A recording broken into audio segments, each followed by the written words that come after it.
আসসালামু আলাইকুম, welcome to English apps. আজ আমরা অষ্টম শ্রেণীর গণিতের অ্যাসাইনমেন্টের সমাধান করব।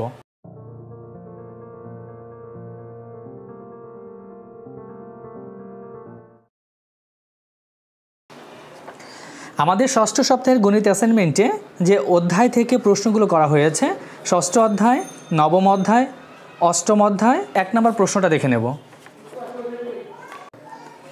প্রথমে আমরা 1 নম্বর সৃজনশীল প্রশ্নটা দেখে নিচ্ছি। রফিকের পিতা এবং রফিকের 5 বছর পূর্বে বয়সের অনুপাত ছিল 10:4 এবং 5 বছর পরে রফিকের পিতা এবং রফিকের বয়সের অনুপাত হবে 2:1। ক নম্বর প্রশ্ন, প্রদত্ত তথ্যের আলোকে দুটি সমীকরণ গঠন করো। খ নম্বর, প্রতিস্থাপন পদ্ধতি ব্যবহার করে তাদের দুইজনের বর্তমান বয়স নির্ণয় করো। গ নম্বর প্রশ্ন, ক হতে প্রাপ্ত সমীকরণদ্বয় লেখের সাহায্যে সমাধান করে ক্ষয়ের উত্তরের সত্যতা যাচাই করো। একটি গুরুত্বপূর্ণ কথা, এখনও যারা ইংলিশ অ্যাপস চ্যানেলটিকে সাবস্ক্রাইব করনি তারা অবশ্যই ইংলিশ অ্যাপস চ্যানেলটিকে সাবস্ক্রাইব করে নেবে এবং পাশে থাকা বেল বাটনটি ক্লিক করবে যাতে করে তোমরা পরবর্তী আপডেট। ক নম্বর প্রশ্নের সমাধান করছি আমরা। ক নম্বর প্রশ্নে ছিল আমাদের প্রদত্ত তথ্যের আলোকে দুটি সমীকরণ গঠন করো। তাহলে এখানে আমরা প্রথমে লিখেছি রফিকের পিতার বর্তমান বয়স মনে করি x বছর এবং রফিকের বর্তমান বয়স y বছর। মনে করো তোমার বয়স বর্তমানে 15 বছর। তুমি যদি 5 বছর আগে তোমার বয়সের কথা চিন্তা করো তাহলে কিন্তু 5টা কী করতে হবে, বিয়োগ করতে হবে, তার মানে তোমার বয়স হবে 10 বছর। এবং যদি 5 বছর পরের বয়সের কথা তুমি চিন্তা করো তাহলে কিন্তু তোমাকে যোগ করতে হবে।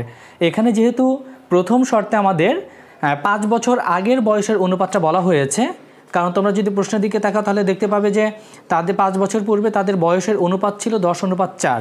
তাহলে 5 বছর আগে হওয়ার কারণে যেহেতু আমরা রফিকের পিতার বর্তমান বয়স আমরা x বছর ধরেছি, তাই 5 বছর আগে তার বয়সটা হবে আমাদের x-5 বছর এবং রফিকের বর্তমান বয়স যেহেতু y বছর, তার মানে 5 বছর আগে তার বয়স হবে y-5 এবং y-5 মধ্যে অনুপাত করব। তাহলে প্রথম শর্ত অনুযায়ী আমাদের দ্বারা x-5 অনুপাত y-5 = 10:4। এখানে x-5টা ছিল হচ্ছে রফিকের পিতার জন্য, যার কারণে আমাদের 10:4 10টা হচ্ছে রফিকের পিতার জন্য। আমরা যদি পরবর্তী লাইনের দিকে তাকাই তাহলে আমরা দেখতে পাচ্ছি যে এখানে ভগ্নাংশ করা হয়েছে, কারণ আমরা জানি অনুপাতের অপর নাম হচ্ছে ভগ্নাংশ, তাই পূর্ব রাশিকে আমরা লব নিয়েছি এবং উত্তর রাশিকে আমরা হর হিসেবে নিয়েছি। তার মানে x-5/y-5 = 10/4। এখন আমরা যেটা করব আর গুণ করব। আর গুণ করার আগে আমাদের 10/4 যে ভগ্নাংশটা আছে এই ভগ্নাংশকে আমরা লঘিষ্ঠ আকারে প্রকাশ করে নিতে পারি। তাহলে 10 এবং 4কে আমরা 2 দিয়ে ডিভাইড করব, তাহলে হবে 2 দ্বিগুণে 4 এবং উপরে হবে 5 দ্বিগুণে 10। তার মানে x-5/y-5 = 5/2। 5/2 হওয়ার পর আমরা আসলে আর গুণটা করব। এখানে দেখো আমরা যদি দ্বিতীয় যেই সমীকরণের পরে যেটা আছে ডান পক্ষে 5/2, এই 2 দিয়ে আমরা প্রথম ভগ্নাংশের লবকে গুণ করব। সো 2 দিয়ে x-5কে গুণ করলে 2 দিয়ে x-কে গুণ করলে 2x মাইনাস 2 দিয়ে 5কে গুণ করলে 5 গুণে 10 সমান। এবার আমরা 5 দিয়ে y-5কে গুণ করব। 5 এবং y গুণ করলে 5y মাইনাস 5×5 = 25। ব্র্যাকেটে তোমরা লিখে দেবে আর গুণ করে। এরপর 2x মাইনাস 5y, ডান পাশে যে আমাদের 5y আছে ওইটা হচ্ছে বাম পাশে চলে আসে, এটা মাইনাস হয়ে যাবে এবং বাম পক্ষে আমাদের যে -10 আছে এটা ডান পক্ষে চলে গেলে +10 হয়ে যাবে, তার মানে -25 + 10।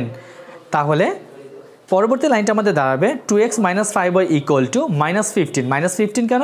-25 + 10, 25 হচ্ছে গ্রেটার নাম্বার, তার আগে মাইনাস আছে তাই এখানে মাইনাস দিতে হবে। 25 থেকে 10 মাইনাস করলে আমাদের তাহলে 15 দাঁড়াবে।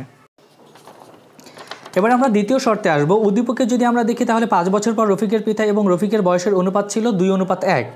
তাহলে 5 বছর পর তাহলে রফিকের পিতার বর্তমান বয়স ছিল x বছর, 5 বছর পর তার বয়স হবে x+5 বছর। আর রফিকের বয়স ছিল y বছর, বর্তমান আমরা ধরে নিয়েছি প্রথমে, তাহলে 5 বছর পর তার বয়স হবে y+5 বছর। তাহলে এই দুটার মধ্যে যদি আমরা অনুপাত করি তাহলে x+5 অনুপাত y+5 = 2:1। এই 2:1টা হচ্ছে আমাদের 5 বছর পরে তাদের বয়সের অনুপাত। দ্বিতীয় লাইনে যদি আমরা আসি, আমি বলেছি প্রথম শর্তেই যে অনুপাতের অপর নাম হচ্ছে ভগ্নাংশ, তাই আমাদের x+5/y+5 আমরা লিখতে পারি = 2/1 বা x+5কে এবার আমরা 1 দ্বারা গুণ করব। x+5কে যদি 1 দ্বারা গুণ করি তাহলে এটা x+5 থাকবে = 2 দিয়ে আমরা y+5কে গুণ করব। 2 দিয়ে y+5কে গুণ করলে হবে 2 × y = 2y + 5 দ্বিগুণে 10। এটা হচ্ছে আর গুণ করে আমরা পেয়েছি। এরপর এক্স মাইনাস টু ওয়াই, ডান পাশে আমাদের যে টু ওয়াই আছে তার আগে তো মনে মনে যোগ চিহ্ন আছে, তাই আমরা এটাকে যখন বাম পক্ষে নিয়ে আসবো তাই এর আগে মাইনাস সাইন হয়ে যাবে, আর বাম পক্ষে যে প্লাস ফাইভ আছে একে যদি আমরা ডান পাশে নিয়ে যাই সেটা হচ্ছে মাইনাস ফাইভ হয়ে যাবে। সো এখানে দাঁড়াচ্ছে আমাদের x minus five equal to five, কারণ 10 থেকে 5 মাইনাস করলে 5 হচ্ছে। তাহলে প্রথম যেই সমীকরণটা আমরা পেয়েছিলাম নির্ণয়ের সমীকরণ দ্বয়, আমাদের দুটো সমীকরণ নির্ণয় করতে বলেছে, তাহলে প্রথম শর্ত থেকে আমরা সমীকরণ পেয়েছি 2x minus 5y equal to 15, এবং মাত্র আমরা দ্বিতীয় শর্ত থেকে সমীকরণ পেলাম x minus 2y equal to 5, এবং এটাই হচ্ছে আমাদের অ্যান্সার। খ নম্বর প্রশ্নটা আমরা একটু ভালো করে দেখি। প্রতিস্থাপন পদ্ধতি ব্যবহার করে তাদের দুইজনের বর্তমান বয়স নির্ণয় করতে হবে। প্রতিস্থাপন পদ্ধতি ব্যবহার করতে হলে আমার সমীকরণ লাগবে, এবং এই সমীকরণ কিন্তু আমরা ক নম্বর থেকে অলরেডি পেয়ে গেছি। তাহলে আমরা খ নম্বর দিয়ে প্রথমে লিখব ক নং হতে পাই সমীকরণ দ্বয় 2x minus 5y equal to minus 15 এবং x minus 2y equal to 5। তাহলে প্রথমটা হচ্ছে প্রথম সমীকরণ, পরেরটা হচ্ছে দ্বিতীয় সমীকরণ। আমরা 1 এবং 2 নম্বর সমীকরণ নামকরণ করে নিলাম। এবার আমরা 2 নং সমীকরণ হতে পাই, 2 নং সমীকরণ ছিল x minus 2y equal to 5। এই মাইনাস 2yটাকে আমরা ডান পাশে পাঠিয়ে দেব, তাহলে হবে x equal to 5 plus 2y, এবং এটা হচ্ছে আমাদের তৃতীয় সমীকরণ। আমরা 2 নং সমীকরণ থেকে x এর মান পেয়েছি x equal to 5 plus 2y, এই মানটা আমরা 1 নং সমীকরণে বসাবো। তাহলে 1 নং সমীকরণ ছিল আমাদের 2x minus 5y equal to minus 15, তাহলে 2x, 2টা আমরা দেখো ঠিকই রেখেছি, x এর পরিবর্তে আমরা 2 নং সমীকরণ হতে 3 নং সমীকরণ যেটা তৈরি করেছি আমরা, x এর মানটা আমরা এখানে বসিয়ে দেবো, x এর মান হচ্ছে 5 প্লাস 2y, তাহলে 2 ইন্টু 5 প্লাস 2y, এটাকে ফার্স্ট ব্র্যাকেটের মধ্যে রাখতে হবে। এরপর কি আছে minus 5y equal to minus 15, পরবর্তী অংশ ঠিকঠাক আছে। দ্বিতীয় লাইনে এসে আমরা যেটা করব 2 দিয়ে 5 প্লাস 2yকে গুণ করব, 2 দিয়ে 5কে গুণ করলে 5 দ্বিগুণে 10 যোগ 2 দিয়ে 2yকে গুণ করলে হবে 2 দ্বিগুণে 4y, সাথে আছে minus 5y equal to minus 15। So এখানে 4y মাইনাস 5y, 4y এর আগে প্লাস সাইন এবং 5y এর আগে হচ্ছে মাইনাস সাইন, তাহলে 4 এবং 5 এর মধ্যে 5 নাম্বারটা বড়, তাই 5 এর আগে মাইনাস আসছে বলে এখানে মাইনাস রাখতে হবে, আর 5y থেকে 4y বাদ দিলে 1y হবে। এখানে অ্যান্সারটা আসবে minus Y equal to, right ডান পাশে আমাদের ছিল মাইনাস 15, আর বাম পাশ থেকে প্লাস 10টাকে ডান পাশে নিয়ে এসে আমরা লিখব মাইনাস 10, প্লাস 10টাকে মাইনাস 10 করে দিলাম। তাহলে এখানে বা minus Y equal to minus 25, মানে মাইনাস 15 এবং মাইনাস 10 দুইটাই হচ্ছে ঋণাত্মক সংখ্যা, ঋণাত্মক সংখ্যা দুইটাকে যোগ করলে হবে মাইনাস 25।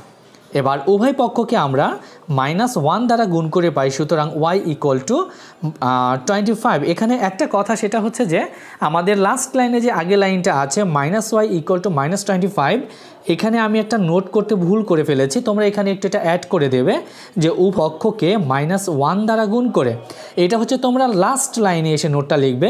সুতরাং y ইকুয়াল টু 25 যেখানে লিখেছে ওখানে এসে লিখবা যেহেতু না উভয় পক্ষকে -1 দ্বারা গুণ করে, তাহলে সব কিছু ঠিকঠাক আছে। তাহলে y ইকুয়াল টু আমরা পেলাম 25, এই y এর মান এবার আমরা কী করবো 3 নং সমীকরণে বসাবো। তাহলে y এর মান 3 নং সমীকরণে বসিয়ে পাই x equal to 5 plus 2y, আসলে 3 নং সমীকরণটা হচ্ছে আমাদের x সমান 5 প্লাস 2y, তাহলে এই y এর পরিবর্তে আমরা কি বসাবো 25 বসাবো।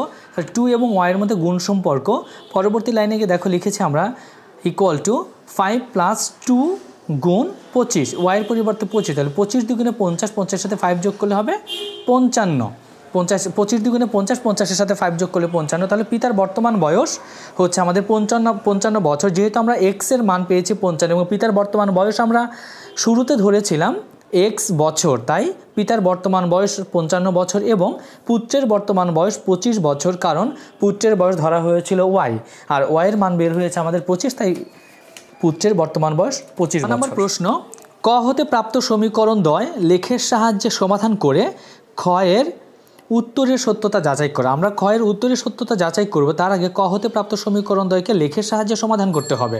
তো খ নং হতে প্রাপ্ত সমীকরণ দ্বয় তাহলে কি, গ নম্বর শুরুতে আমরা লিখব ক হতে পাই সমীকরণ হচ্ছে 2x minus 5y equal to minus 15 এবং x minus 2y equal to 5, 1 নম্বর এবং 2 নম্বর সমীকরণ আমরা নামকরণ করে দেব।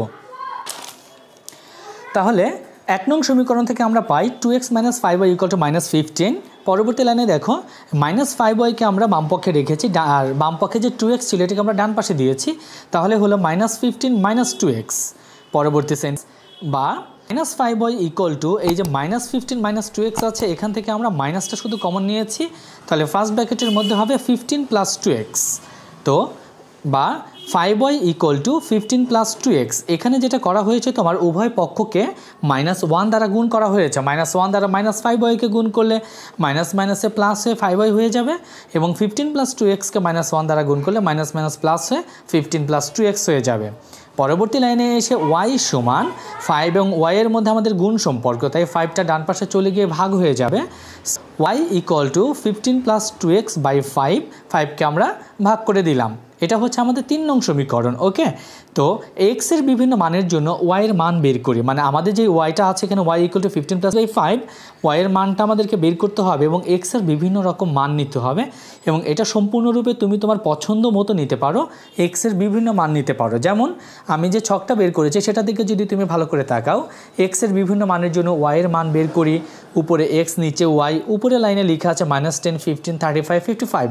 এই মানগুলো তুমি তোমার পছন্দ মতো নেবে, নিয়ে সমীকরণ থেকে তুমি তোমার মানটা বের করে ফেলবে। যেমন আমাদের 15 প্লাস 2x বাই 5, আমি প্রথমটা যদি তোমাদেরকে দেখিয়ে দেই, আমরা x এর মান প্রথমে নিয়েছিলাম -10, তো x এর মান যদি আমাদের -10 হয় তাহলে 15 প্লাস 2x বাই 5, এই x এর পরিবর্তে -10 নাও তুমি, তাহলে কি হয়ে যাবে 10 দ্বিগুণে 20 প্লাস -20 হয়ে যাবে, তার মানে উপরে দাঁড়াবে 15 - 20 বাই 5, অর্থাৎ উপরে হবে -5 নিচে হবে 5, তার মানে আনসার আসবে আমাদের -1। অর্থাৎ x এর তুমি মানগুলো তোমার পছন্দ মতো নেবে এবং এর উপরে ডিপেন্ড করে y এর মানটা তোমাকে বের করে নিতে হবে। তাহলে দেখো দ্বিতীয় মানটা, x এর মান আমরা যখন 15 নেব তখন y এর মান হবে 9, x এর মান যখন আমরা 35 নেব y হবে 17, x এর মান যখন 55 নেব তখন y এর মানটা হবে আমাদের 25। এই মানগুলো আমরা পরবর্তীতে কি করব, ছক কাগজে বসিয়ে আমরা সমাধান করব। এবার 2 নং সমীকরণ হতে আমরা পাই x - 2y = 5। এখানে বা -2yটা রেখেছি, এই x এর আগে মনে মনে প্লাস আছে, কে ডান পাশে পাঠিয়ে দিলে হবে -x। তাহলে -2y = 5 - x বা -2y = 5 - x এর এখানে আমরা মাইনাসটা কমন নিয়েছি, তো এখানে যদি আমরা মাইনাস কমন নিই তাহলে ব্র্যাকেটে হবে আমাদের x - 5। এবার উভয় পক্ষকে যদি আমরা -1 দ্বারা গুণ করি তাহলে দাঁড়াবে 2y = x - 5, মানে উভয় পক্ষ থেকে মাইনাসটা উঠে যাবে। সুতরাং y y সাথে 2টা গুণ অবস্থায় আছে, 2টাকে ডান পাশে পাঠিয়ে দিলে ভাগ হয়ে যাবে x - 5/2। এটা হচ্ছে আমাদের 4 নম্বর সমীকরণ এবং এইখানে এই y এর বিভিন্ন মানের জন্য আমরা কি করব, x এর বিভিন্ন মানের জন্য আমরা এখানে y এর মান বের করব। তো নিচে ছক 2টা তোমরা খেয়াল করো, x এর মান আমরা প্রথমে নেব -9, x এর মান যদি আমরা -9 নেই তাহলে লবে আছে দেখো x - 5, x এর পরিবর্তে -9 এবং -5 মিলে হয় -14, আর -14কে যদি আমরা 2 দিয়ে ডিভাইড করি, ভাগ করি, তাহলে হবে -7, কারণ 7 দ্বিগুণে 14, তার মানে বোঝা যাচ্ছে যে x এর মানটা যদি আমরা -9 নেই তাহলে y এর মানটা আসছে -7। একইভাবে তুমি তোমার পছন্দ মতো x এর বিভিন্ন মান নেবা, যেমন 27 47 55, তাহলে y এর মানগুলো হবে 11 21 and 25। এভাবে করে আমরা কি করলাম, x এর বিভিন্ন মান ধরে y এর মানগুলো এখানে বের করে নিলাম। তোমরা এবার ছক কাগজটা খেয়াল করো, যেখানে আমরা প্রথম ছক থেকে x এবং y এর মান পেয়েছি এবং দ্বিতীয় ছক থেকে যে আমরা x এবং y এর মান পেয়েছি, এই মানগুলো আমরা যে ছক কাগজে কী করব, স্থাপন করব। তাহলে ছক কাগজে প্রথমে আমাদের কি করতে হবে, x ও x প্রাইম এবং y ও y প্রাইম দুটো অক্ষরেখা নিতে হবে, যেটা x ও x প্রাইমকে বলা হবে x অক্ষ, y ও y প্রাইমকে বলা হবে y অক্ষ। এখানে আমরা প্রতি ঘরকে, ক্ষুদ্রতম বর্গের প্রতি ঘরকে 1 একক ধরেছি এবং ক্ষুদ্রতম বর্গের প্রতি বাহুর দৈর্ঘ্যকে 1 একক ধরে ছক কাগজটা আমরা সম্পন্ন করেছি। দেখো প্রথম ছকে যেটা ছিল আমাদের মানগুলো, প্রথম ছকের মানগুলো ছিল আমাদের -10, -1 59 35 17 এবং 55 25। এই মানগুলো নিয়ম অনুযায়ী আমরা ছক কাগজে স্থাপন করি। একইভাবে দ্বিতীয় ছকে আমাদের যে মানগুলো ছিল সেই মানগুলো আমরা ছক কাগজে স্থাপন করে 2টা সরলরেখা এঁকেছি এখানে। তো প্রথম ছকের মান থেকে হয়েছে প্রথম সরলরেখা, দ্বিতীয় ছকের মান থেকে হচ্ছে দ্বিতীয় সরলরেখা এবং এই দুটি সরলরেখা পরস্পর যে বিন্দুতে ছেদ করে সেটা হচ্ছে 55,25। ওকে, তার মানে 55,25-এ ছেদ করার কারণে আমাদের x এর মানটা হচ্ছে আমাদের 55 এবং y এর মান হচ্ছে 25। এই হচ্ছে আমাদের সমাধান। এবার আমরা বর্ণনাটুকু একটু ভালো করে দেখে নেব যে বর্ণনাটা আমরা কিভাবে লিখব। মনে করি x ও x প্রাইম এবং y ও y প্রাইম যথাক্রমে x ও y অক্ষ এবং 0 মূলবিন্দু। উভয় অক্ষের ক্ষুদ্রতম বর্গের প্রতি বাহুকে দৈর্ঘ্যের একক ধরি। ছক 1 এর -10, -1, 59, 35, 17, 55, 25 বিন্দুগুলোকে ছক কাগজে স্থাপন করি, এই বিন্দুগুলোকে যোগ করে বর্ধিত করি, তাহলে সমীকরণ 1 দ্বারা নির্দেশিত সরলরেখা পাই। আবার ছক 2 এর -9, -7, 27, 11, 47, 21, 55, 25 বিন্দুগুলো ছক কাগজে স্থাপন করি, এই বিন্দুগুলো যোগ করে বর্ধিত করি। উক্ত সমীকরণ দ্বারা নির্দেশিত সরলরেখা পূর্বোক্ত সরলরেখাকে এ বিন্দুতে ছেদ করে, অর্থাৎ এ হচ্ছে উভয় সরলরেখার সাধারণ বিন্দু এবং এই সাধারণ বিন্দু যে স্থানাঙ্ক সেটা হচ্ছে 55, 25, উভয় সমীকরণকেই সিদ্ধ করে। লেখচিত্র থেকে দেখা যায় এ বিন্দুর ভুজ 55 এবং কোটি 25, সুতরাং নির্ণেয় সমাধান x, y = 55, 25। সত্যতা যাচাই করা হলো তোমরা লিখে দেবে, তাহলে আমাদের সমস্যাটা সমাধান হয়ে গেল। এবার আমরা সংক্ষিপ্ত প্রশ্ন কয়ে চলে যাব। সংক্ষিপ্ত প্রশ্ন কতে আমাদের 4টি প্রশ্ন আছে, দেখো 1, 2, 3, 4। 1 নম্বরে বলা হয়েছে পিথাগোরাসের উপপাদ্যটি বিবৃত করো। 2 নম্বর প্রশ্ন, একটি সমকোণী ত্রিভুজের একটি বাহু ও অতিভুজের অনুপাত 5:13 হলে অপর বাহু কত? কোন ত্রিভুজের 3টি বাহুর দৈর্ঘ্যের এমনভাবে অনুপাত লিখো যা দ্বারা একটি সমকোণী ত্রিভুজ আঁকা সম্ভব। 4 নম্বর, এবিসি ত্রিভুজের AB² = BC² + CA² হলে কোন কোণটি সমকোণ হবে? তাহলে আমরা 1 নম্বর প্রশ্নের সমাধানটাকে দেখে নিচ্ছি। 1 নম্বর প্রশ্নে বলা হয়েছে পিথাগোরাসের উপপাদ্যটি বিবৃত করে। এটা আমরা সবাই জানি। পিথাগোরাসের উপপাদ্যটি হলো একটি সমকোণী ত্রিভুজের অতিভুজের উপর অঙ্কিত বর্গক্ষেত্র অপর দুই বাহুর উপর অঙ্কিত বর্গক্ষেত্রদ্বয়ের সমষ্টির সমান, অর্থাৎ অতিভুজের উপর স্কয়ার সমান লম্ব স্কয়ার যোগ ভূমি স্কয়ার। 2 নম্বর সংক্ষিপ্ত প্রশ্ন কয়ের একটি সমকোণী ত্রিভুজের একটি বাহু ও অতিভুজের অনুপাত 5:13, অপর বাহুটি কত? তাহলে একটি বাহু এবং অতিভুজের অনুপাত হচ্ছে 5:13। এটাকে আমরা একটা চলকের সাহায্যে লিখে নেব। মনে করি সমকোণী ত্রিভুজের একটি বাহু, প্রথমে 5:13 আছে একটি বাহু এবং অতিভুজের অনুপাত, তাহলে একটি বাহুকে আমরা নিয়েছি 5x একক এবং কোণ ত্রিভুজের অতিভুজ হচ্ছে 13x একক, দুইটার সাথে আমরা চলক x নিয়েছি এবং আমাদেরকে যে অপর বাহুটা বের করতে বলেছে, তাহলে অপর বাহুর নিয়েছে আমরা হচ্ছে a একক এবং সমকোণী ত্রিভুজের বাহু সমান a একক। তাহলে সমকোণী ত্রিভুজে আমরা যদি পিথাগোরাসের উপপাদ্য প্রয়োগ করি তাহলে আমাদের সূত্রটা এমন দাঁড়ায় যে অতিভুজ স্কয়ার সমান লম্ব স্কয়ার যোগ ভূমি স্কয়ার, বা অতিভুজ আমরা যেটা নিয়েছি প্রথম অংশ থেকে অতিভুজ 13x, তার মানে অতিভুজের পরিবর্তে আমরা 13x লিখি, তারপরে স্কয়ার দিলাম সমান লম্ব স্কয়ার। লম্ব মানে হচ্ছে আমাদের 5x স্কয়ার, এই যে একটি বাহুকে আমরা লম্ব ধরেছি, তাহলে 5x হোল স্কয়ার প্লাস ভূমিকে নিয়েছি বা অপর বাহুকে নিয়েছি আমরা হচ্ছে এখানে a, তাহলে a কে নিয়েছি আমরা ভূমি হিসেবে, তার মানে এটা হবে a স্কয়ার। এখানে জাস্ট আমরা মানগুলো বসিয়ে নিই, বা a square = 13x whole square minus 5x whole square. Okay, তাহলে a square = 13x whole square মানে হচ্ছে 13কে 13 দিয়ে গুণ করো, 13 13 169x স্কয়ার বিয়োগ 5xকে হোল স্কয়ার করলে 5 5 25x স্কয়ার। তাহলে 169x স্কয়ার থেকে যদি আমরা 25x স্কয়ার তাহলে হবে 144x স্কয়ার, তার মানে a স্কয়ার = 144x স্কয়ার। তাহলে a = √144x স্কয়ার। এখানে একটা সাইড নোট হবে, সেটা হচ্ছে আমাদের উভয় পক্ষকে বর্গমূল করে। তো এর পরবর্তী লাইন হচ্ছে আমাদের, সুতরাং a = 144x স্কয়ারকে যদি আমরা বর্গমূল করি, 144-এর বর্গমূল হচ্ছে 12 আর x স্কয়ারের বর্গমূল হচ্ছে x। সুতরাং আমরা বলতে পারি সমকোণী ত্রিভুজের অপর বাহু 12x একক। 3 নম্বর সংক্ষিপ্ত প্রশ্ন, কোন ত্রিভুজে 3টি বাহুর দৈর্ঘ্যের এমনভাবে অনুপাত লিখো যা দ্বারা একটি সমকোণী ত্রিভুজ আঁকা সম্ভব।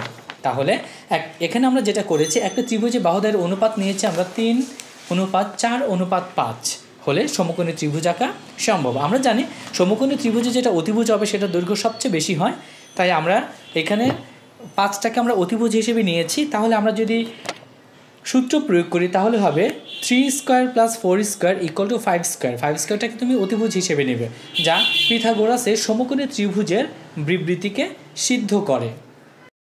এখানে আমরা সমকোণী ত্রিভুজ অনুযায়ী পিথাগোরাসের যে উপপাদ্য প্রয়োগ করেছি সেটা হচ্ছে 3² + 4² = 5²। আসলে পিথাগোরাসের হচ্ছে এমন যে অপর দুই বাহুর অঙ্কিত বর্গক্ষেত্রের যোগফল হবে অতিভুজের উপর অঙ্কিত বর্গক্ষেত্রের যোগফলের সমান। তাহলে বাম পাশে যেটা লেখা আছে আমাদের সেটা হচ্ছে যে 3² + 4², 3² মানে 3 3 9, 4² মানে 4 4 16, তাহলে 16 সাথে 9 যোগ করলে হবে 25 এবং ডান পাশে যে 5² আছে এখানেও হবে 5 5 25, তার মানে বাম পক্ষ এবং ডান পক্ষ কিন্তু আমাদের সমান হয়ে যাচ্ছে। তাহলে অনুপাতটা এমনভাবে নিতে হবে যে প্রথম দুই বাহুর উপর অঙ্কিত বর্গক্ষেত্রের যোগফল হবে তৃতীয় বাহুর উপর অঙ্কিত বর্গক্ষেত্রের সমান। এবিসি ত্রিভুজের ক্ষেত্রে 4 নম্বর প্রশ্ন আমি পড়ে নিচ্ছি। এবিসি ত্রিভুজের AB square equal to BC square plus C square হলে কোন কোনটি সমকোণ হবে? তাহলে এবিসি ত্রিভুজের AB square equal to BC square plus C square হলে কোন সিটা হবে সমকোণ? তোমরা চিত্রে দেখতে পাচ্ছ যে অতিভুজ যেহেতু আমাদের এখানে বলা হয়েছে AB square equal to BC square plus C square, তার মানে হচ্ছে এবি হচ্ছে আমাদের অতিভুজ। তো আমরা যদি একটা ত্রিভুজ একে অতিভুজের জায়গায় যদি আমরা এবি লিখি দুই পাশে, তাহলে এইটার বিপরীত দিকে যে কোনটা হবে অবশ্যই সেটা সি হবে, কারণ ত্রিভুজটাই হচ্ছে আমাদের এবিসি, তাহলে সিটা বাকি থাকে। সো আমাদের কোন সি হবে সমকোণ। সংক্ষিপ্ত প্রশ্ন খ, প্রশ্নগুলো একটু আমরা দেখে নিই আগে। 1 নম্বর সংক্ষিপ্ত প্রশ্ন খয়ের আয়ত এবং আয়তক্ষেত্রের মধ্যে পার্থক্য কোথায়? 2 নম্বর ট্রাপিজিয়ামের ক্ষেত্রফল নির্ণয়ের সূত্রটি লিখো। 3 নম্বর ঘনক আর ঘনবস্তুর মধ্যে পার্থক্য কোথায়? 4 নম্বর একটি সমবৃত্তভূমিক বেলনের ব্যাসার্ধ 3.75 সেন্টিমিটার ও উচ্চতা 11.50 সেন্টিমিটার। বেলনটির সমগ্র তলের ক্ষেত্রফল কত? 5 নম্বর সংক্ষিপ্ত প্রশ্ন একটি চতুর্ভুজ আঁকতে কমপক্ষে কয়টি অনন্য নিরপেক্ষ উপাত্তের প্রয়োজন হয়? 6 নম্বর প্রশ্ন যে কোনো সরলরেখা একটা বৃত্তকে সর্বাধিক কয়টি বিন্দুতে ছেদ করতে পারে? 7 নম্বর সংক্ষিপ্ত প্রশ্ন একটি চাকার ব্যাসার্ধ 34 সেন্টিমিটার হলে চাকাটি একবার ঘুরলে কত সেন্টিমিটার দূরত্ব অতিক্রম করবে? তাহলে সংক্ষিপ্ত প্রশ্ন খয়ের 1 নম্বর হচ্ছে আমাদের আয়ত এবং আয়তক্ষেত্রের মধ্যে পার্থক্য কোথায়। দেখো আয়ত এবং আয়তক্ষেত্রের মধ্যে পার্থক্য নিম্নরূপ। আয়ত কাকে বলে? যে চতুর্ভুজের বিপরীত বাহুগুলো পরস্পর সমান ও সমান্তরাল এবং প্রত্যেকটি কোণ সমকোণ তাকে আয়ত বলে। আয়তক্ষেত্র আয়ত দ্বারা সীমাবদ্ধ ক্ষেত্রকে আয়তক্ষেত্র বলে। 2 নম্বর সংক্ষিপ্ত প্রশ্ন ট্রাপিজিয়ামের ক্ষেত্রফল নির্ণয়ের সূত্রটি লিখো। আমরা জানি ট্রাপিজিয়ামের ক্ষেত্রফল সমান 2 এর 1 গুণ সমান্তরাল বাহুদ্বয়ের যোগফল গুণ সমান্তরাল বাহুদ্বয়ের মধ্যবর্তী দূরত্ব। 3 নম্বর সংক্ষিপ্ত প্রশ্ন ঘনক আর ঘনবস্তুর মধ্যে পার্থক্য কোথায়? ঘনক আর ঘনবস্তুর মধ্যে মূল পার্থক্য হলো তলের ক্ষেত্রফলে।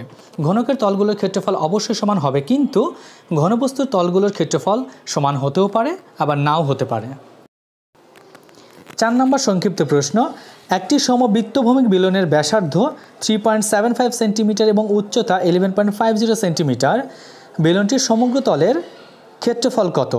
এখানে সমবৃত্তভূমিক বেলনের ব্যাসার্ধ আমরা জানি ব্যাসার্ধকে আর ধরা হয় এবং উচ্চতার ইংরেজি হচ্ছে হাইটকে এইচ হিসেবে ধরা হয়।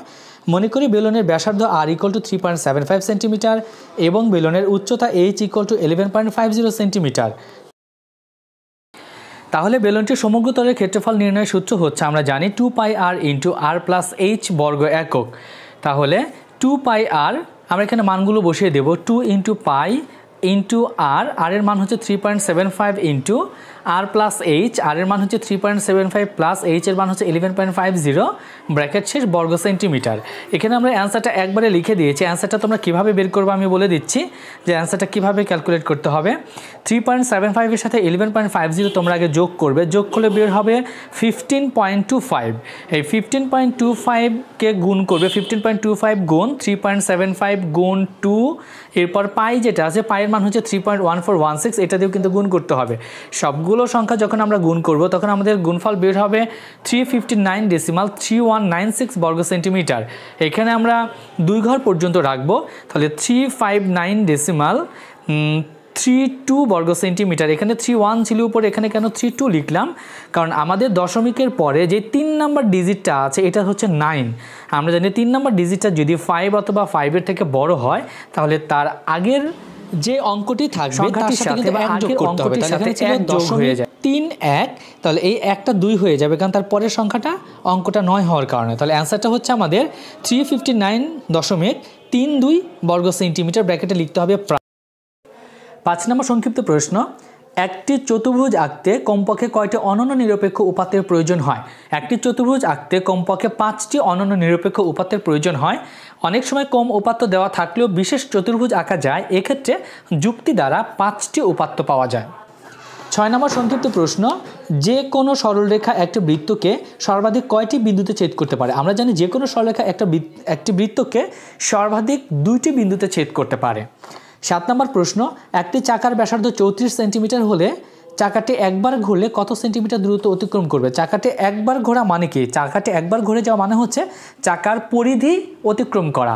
তাহলে এখানে চাকার ব্যাসার্ধ হচ্ছে আর ইকুয়াল টু 34 সেন্টিমিটার। যেহেতু চাকার ব্যাসার্ধ দেওয়া আছে এবং ব্যাসার্ধকে আমরা আর দ্বারা প্রকাশ করি। আমরা জানি চাকার পরিধির সূত্র হচ্ছে বা বৃত্তের পরিধি, চাকা হচ্ছে একটা বৃত্তের মতো গোলাকার, তাহলে বৃত্তের পরিধি বা চাকার পরিধির সূত্র হচ্ছে 2πr একক। এখানে চাকার পরিধি 2 পাই আর একক লেখার পরে আমরা পাই এবং আর এর মান বসাবো। তাহলে 2 × পাই × আর মানে হচ্ছে 34 সেন্টিমিটার সমান, এখানে পায়ের মান তোমরা বসিয়ে দেবে 3.1416 অথবা ডিরেক্ট তোমরা পায়ের মানও বসিয়ে দিতে পারো। ক্যালকুলেটরের পাই চাপলে ওরা এমনিতেই অটোমেটিক্যালি মান দেওয়া থাকবে। তাহলে শেষে আমাদের উত্তরটা বের হয়েছে 213.63 সেন্টিমিটার প্রায়। এখানে 2 ঘর পর্যন্ত নেওয়া হয়েছে, তাই আমরা এখানে প্রায় লিখব। সুতরাং চাকাটি একবার ঘুরলে 213.63 সেন্টিমিটার অতিক্রম করবে এবং ব্র্যাকেটে লিখে দেবে প্রায়। সৃজনশীল প্রশ্ন 3, কোনো বর্গের পরিসীমা 12 সেন্টিমিটার এবং একটি আয়তের বাহুর দৈর্ঘ্য 2 সেন্টিমিটার। ক নাম্বার প্রশ্ন, চিত্রসহ ঘড়ির সংজ্ঞা লিখো। খ নাম্বার প্রশ্ন, অঙ্কনের বিবরণ সহ উদ্দীপকের আলোকে বর্গটি আঁকো। গ নাম্বার প্রশ্ন, খ হতে অঙ্কিত বর্গের কর্ণকে উদ্দীপকের আয়তের কর্ণ ধরে আয়তটি আঁকো অঙ্কনের বিবরণ সহ। তাহলে 3 নং সৃজনশীল প্রশ্নের ক নাম্বার আমাকে বলা হয়েছে চিত্রসহ ঘড়ির সংজ্ঞা দাও। আমরা জানি, দেখো উত্তরটা তোমরা দেখতে পাচ্ছ, যে চতুর্ভুজে 2 জোড়া সন্নিহিত বাহু সমান তাকে ঘড়ি বলে। চিত্রে ABCD একটি ঘড়ি। খ নম্বর প্রশ্ন, অঙ্কনের বিবরণ সহ উদ্দীপকের আলোকে বর্গটি আঁকো। আমাদের উদ্দীপকে বর্গের পরিসীমা দেওয়া আছে 12 সেন্টিমিটার। বর্গের পরিসীমা মানে হচ্ছে বর্গের 4 বাহুর দৈর্ঘ্যের সমষ্টি। তো বর্গের 4 বাহুর দৈর্ঘ্য সমান যদি আমাদের 12 সেন্টিমিটার, তাহলে এক বাহুর দৈর্ঘ্য কত হবে? 4 দিয়ে ভাগ করতে হবে, 3 সেন্টিমিটার হবে, তাই না? দেখো আমরা খ নম্বর কীভাবে শুরু করব। দেওয়া আছে বর্গের পরিসীমা 12 সেন্টিমিটার। সুতরাং বর্গের এক বাহুর দৈর্ঘ্য A হলে এক বাহুর দৈর্ঘ্যকে যদি A ধরি তাহলে 4 বাহুর দৈর্ঘ্য হবে 4A। তার মানে 4A = 12 সেন্টিমিটার। সুতরাং A সমান হবে 3 সেন্টিমিটার। তাহলে প্রত্যেকটি বাহুর দৈর্ঘ্য যদি আমরা 3 সেন্টিমিটার নেই, 3 সেন্টিমিটার নিয়ে আমরা নর্মালি যেভাবে করে বর্গ আঁকি সেভাবে করে আঁকবো। এবার আমরা অঙ্কনের বিবরণটা দেখে নেই। যে কোনো রশ্মি প্রথমে আমরা BE নেব। BE এর B বিন্দুতে আমরা BF লম্ব আঁকবো। এবার BE এবং BF রেখাংশকে কী করব, দেখো আমরা BE রেখাংশের উপরে কিন্তু BF লম্ব এঁকেছি, তাই না? তাহলে BE এবং BF থেকে A সমান যে 3 সেন্টিমিটার দৈর্ঘ্য আমরা নিয়েছি, দেখো A = 3 সেন্টিমিটার লেখা আছে, এটা সমান করে আমরা কি করব, BC এবং BA কেটে নেব। এবার আমরা A ও C বিন্দুকে কেন্দ্র করে A এর সমান ব্যাসার্ধ নিয়ে একই দিকে কোণ ABC এর অভ্যন্তরে, একই দিকে মানে হচ্ছে কোণ ABC এর অভ্যন্তরে দুইটি বৃত্তচাপ আঁকি এবং এখানে বৃত্তচাপ দুইটি পরস্পর D বিন্দুতে ছেদ করে।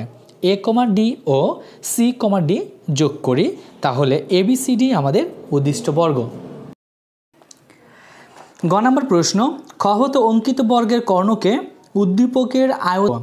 তাহলে অঙ্কিত বর্গের কর্ণ, আমরা যে খ নম্বরে বর্গটা এঁকেছি সেই বর্গের একটা কর্ণ আঁকতে হবে এবং সেই কর্ণের দৈর্ঘ্য সমান নিতে হবে। ওকে, দৈর্ঘ্যকে পরিমাপ করতে হবে। তাহলে খ হতে পাই বর্গের বাহুর দৈর্ঘ্য আছে আমাদের কত, 3 সেন্টিমিটার। তাহলে বর্গের কর্ণর দৈর্ঘ্য হবে 3√2 সেন্টিমিটার। এখানে সূত্র ব্যবহার করা হয়েছে। তাহলে তোমরা চিত্রটা দেখতে পাচ্ছ। চিত্র অনুযায়ী আমরা বিশেষ নির্বাচন এবং অঙ্কনের বিবরণটা দেখে নেব। বিশেষ নির্বাচন, মনে করি আয়তের কর্ণের দৈর্ঘ্য E সমান 3√2 এবং একটি বাহু A সমান 2 সেন্টিমিটার দেওয়া আছে, আয়তটি আঁকতে হবে। অঙ্কনের বিবরণ, যে কোনো রশ্মি AE থেকে AB সমান A কেটে নেই, A বিন্দুতে AF লম্ব অফ AB আঁকে। তার মানে হচ্ছে AB রেখাংশের উপরে আমাদের AF লম্ব আঁকতে হবে। 3 নম্বর পয়েন্ট, B বিন্দুকে কেন্দ্র করে E এর সমান ব্যাসার্ধ নিয়ে AF এর উপর একটি বৃত্তচাপ আঁকি যা AF কে D বিন্দুতে ছেদ করে। 4 নম্বর পয়েন্ট, B ও D কে কেন্দ্র করে যথাক্রমে AD এবং A এর ব্যাসার্ধের সমান ব্যাসার্ধ নিয়ে কোণ DAB এর অভ্যন্তরে দুইটি বৃত্তচাপ আঁকি। এই বৃত্তচাপ দুটি পরস্পর C বিন্দুতে ছেদ করে। 5 নম্বর পয়েন্ট, D, C এবং B, C যোগ করি, তাহলে ABCD আমাদের উদ্দিষ্ট আয়তন। আজকে তাহলে এ পর্যন্তই। আমাদের অ্যাসাইনমেন্ট 6 উইকেটা শেষ হয়ে গেল। ইনশাল্লাহ পরবর্তীতে তোমাদের সাথে আমাদের কথা হবে। আমাদের বেসিক কিছু কোর্স আছে, সেখানে আমাদের একটা বেসিক ইংলিশ গ্রামার বা বেসিক ইংলিশ কোর্স স্টার্ট হবে। সেটা হচ্ছে আমাদের 15 ডিসেম্বর। তো 15 ডিসেম্বর থেকে আমাদের যে কোর্সগুলো হবে তার ভিডিওগুলো আমরা এখানে নিয়মিত আপলোড করে দেবো, বা কখন কিভাবে আপলোড করা হবে ডেটগুলো তোমাদেরকে জানিয়ে দেওয়া হবে। তো সব কিছু জানতে এবং বেসিক কোর্সগুলো বুঝে নিতে তোমরা অবশ্যই ইংলিশ অ্যাপস চ্যানেলটিকে সাবস্ক্রাইব করবে এবং অবশ্যই বেল বাটনটি ক্লিক করবে, যাতে তোমরা পরবর্তী আপডেটগুলো খুব সুন্দরভাবে পেতে পারো এবং এখান থেকে বেসিক কোর্স করে তোমাদের বেসিক যেন মজবুত করতে পারো, এর জন্য অবশ্যই চ্যানেলটিকে সাবস্ক্রাইব করে রাখবে। আল্লাহ হাফেজ।